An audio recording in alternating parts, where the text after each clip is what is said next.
Bom, eu estou falando com vocês aqui no dia 22 de fevereiro. São 17 horas. Sexta-feira. Eu hoje quero falar sobre um assunto aí que tem tudo a ver com a questão da Venezuela. Que é a tensão na Venezuela, ou a tensão da Venezuela com os seus vizinhos, a Colômbia e o Brasil, está chegando no nível máximo nessa sexta-feira. E as hostilidades reveladas pelo governo da Venezuela em relação ao Brasil estão cada vez mais profundas, se é que se pode dizer assim. Na quinta-feira, ontem, o governo do títere Nicolás Maduro fechou as fronteiras com o Brasil, lá em Roraima, né? Mandou tropas militares lá para Roraima. Aliás, essas tropas entraram em conflito hoje, nessa sexta-feira de manhã, com civis que queriam impedir a passagem das tropas para a fronteira, queriam impedir que ela bloqueasse a fronteira com o Brasil, né? Porque é por ali que os venezuelanos podem receber a ajuda humanitária que estão chegando a toda hora por aviões da FAB em Boa Vista e dali para a fronteira. Houve um conflito ali, civis, sobretudo indígenas, da cidade de Santa Helena. Eles tentaram impedir a passagem das tropas militares e foram tratados a bala, né? Houve uma morte. Zoraide, o nome da Zoraide Morales, né? Ela foi morta e 12 pessoas foram, fala até em 22 feridos. Eu estou publicando inclusive fotografias de gente ferida ali. O próprio governo do Nicolás Maduro teve que abrir a fronteira ali provisoriamente para 2 ambulâncias que saíram de Santa Helena para ir para Boa Vista, que fica mais perto ali, Roraima, para se hospitalizarem. Enfim, ele fechou a fronteira, né? Nessa sexta-feira, ainda há pouco aqui, o presidente autoproclamado da Venezuela, Juan Guaidó, ele determinou a abertura da fronteira. O João Guaidó é presidente autoproclamado, reconhecido por 50 países, inclusive o Brasil, mas quem manda de fato é o Nicolás Maduro, o presidente, né? O ditador, ele que manda, né? Mas o João Guaidó já é reconhecido aí praticamente por todos os países da União Europeia, pelos Estados Unidos, Brasil, Colômbia, e ele, a cada dia que passa, ele vai conseguindo mais apoio e está tentando fazer com que as Forças Armadas abandonem o Nicolás Maduro, né? Ele baixou um decreto mandando abrir as fronteiras. Não tem força esse decreto, tem força política. O objetivo dele é fazer com que as Forças Armadas tomem partido aí, o partido contra o Nicolás Maduro. Ele até agora não vem conseguindo êxito com isso aí, né? As Forças Armadas têm sido bastante fiéis aos ditadores. Generais têm se beneficiado muito com essa ditadura aí, que é um estado narcotraficante e neocomunista, esse da Venezuela. Mas hoje, já na sexta-feira, o governo Maduro da Venezuela, além de mandar fechar as fronteiras com o Brasil, ele mandou instalar sistemas de mísseis.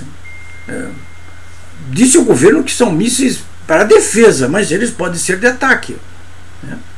Eu vou falar daqui a pouco para vocês que, na minha avaliação, na avaliação que eu comprei, entre aspas, do blog DefesaNet, com base num decreto 6.592, que regulamentou a lei 11.631 de 2007, que estabeleceu normas para o funcionamento do Sistema Nacional de Mobilização, o SINAMOB. De acordo com esse decreto aí, nós já estamos em estado de guerra, né? O estado de guerra, diz o decreto, não se estabelece apenas por uma invasão do território brasileiro, mas por ações militares desse tipo aí, fechar a fronteira militarmente, instalar um sistema de mísseis na fronteira com o Brasil, que é um ato extremamente agressivo, né? É isso que está acontecendo. Amanhã, sábado, é um dia D, né? Isso tudo está se precipitando muito, porque amanhã o João Guaidó, os governos do Brasil, o governo da Colômbia, o governo dos Estados Unidos, estabeleceram como o dia D, que é o dia em que voluntários da Venezuela devem atravessar a fronteira da Colômbia e do Brasil para buscar ajuda humanitária, que estão ali. A USAID dos Estados Unidos está mandando toneladas e toneladas de alimentos e de medicamentos para as fronteiras da Colômbia com a Venezuela e do Brasil com a Venezuela. E os governos da Colômbia e do Brasil também estão mandando. Aviões da FAB estão chegando a toda hora ao aeroporto de Boa Vista. Aliás, o aeroporto na base aérea de Boa Vista. Aliás, o aeroporto civil de Boa Vista e a base aérea de Boa Vista já estão operando com certas restrições justamente por essa situação anômala que se estabeleceu ali, militar, na fronteira, inclusive já com mortos e feridos do lado venezuelano, mas é apenas 70 quilômetros da fronteira. E essas coisas estão se acelerando muito, né? Hoje mesmo, sexta-feira, o general Hamilton Mourão esteve aqui no Rio Grande do Sul, em Caxias do Sul, foi abrir a festa da uva, mas voltou apressadamente, logo depois do almoço, para Brasília, porque o presidente Jair Bolsonaro convocou uma reunião de 10 ministros, inclusive com a presença do vice, que é o Hamilton Mourão, para discutir exatamente essas manifestações de hostilidade por parte do governo da Venezuela.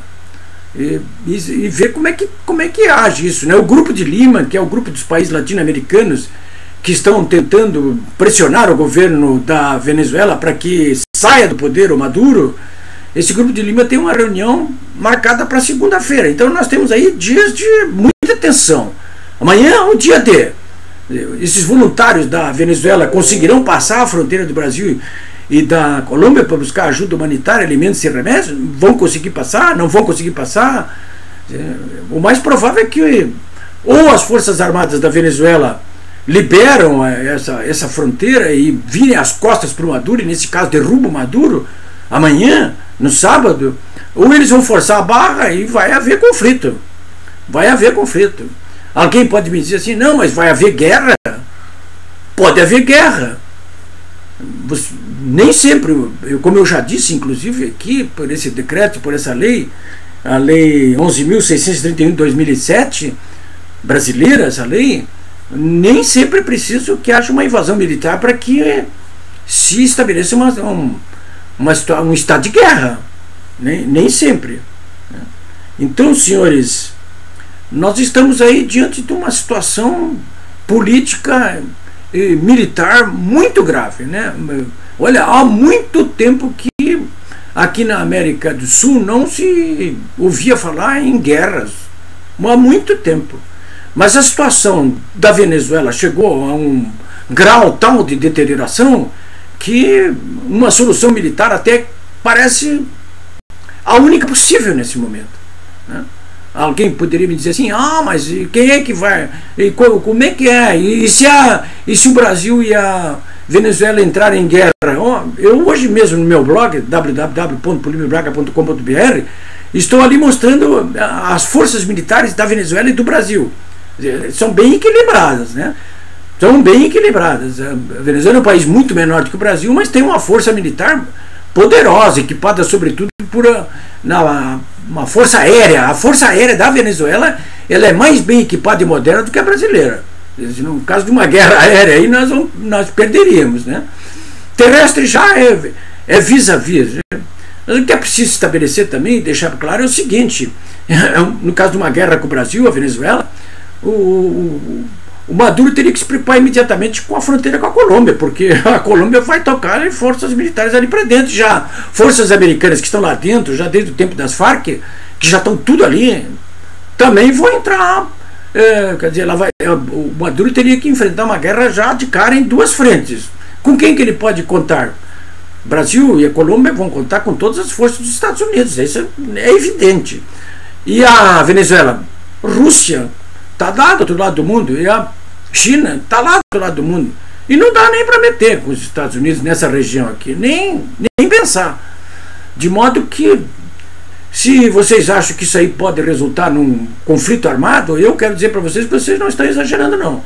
Porque é possível. Vou prestar bastante atenção amanhã, sábado, nesse chamado dia D. Vamos ver o que vai acontecer nas fronteiras da Colômbia com a Venezuela e no Brasil com a Venezuela. O fato é que esse regime da Venezuela não pode prosseguir mais lá mantendo uma ditadura e impondo uma miséria, fome, querendo matar toda a população de fome e de doença. Não pode continuar assim. Esse governo, essa ditadura está promovendo um genocídio na Venezuela. Essa é que é a verdade, né? E já deu o que tinha que dar, né? É a fadiga total dos metais. Esse regime bolivariano está há 20 anos no poder, né? Começou em 2008 com a eleição do Chávez, depois o Chávez começou com artimanhas a permanecer no poder. Em 2013 ele morreu, assumiu o Nicolás Maduro, que está ali já há 5 anos, já reeleito e com perspectiva de ficar mais 20 anos. Não é possível, isso aí é totalmente intolerável, né? Não pode prosseguir, e vai ter que cair, ou por bem ou por mal, né? Eu espero que seja por bem, mas que se for pela via militar, por que não? Será pela via militar. Gostaria muito de saber de que lado, no caso de uma guerra, vão permanecer os líderes do PT, do PSOL, do PCdoB, do PSB, do PDT, né? É bom, faça uma pergunta para os seus amigos desses partidos aí. No caso de uma guerra com a Venezuela, vocês ficam do lado de quem? Quem ficar contra o Brasil vai ser considerado traidor da pátria. E traidores podem ser, inclusive, fuzilados em estado de guerra.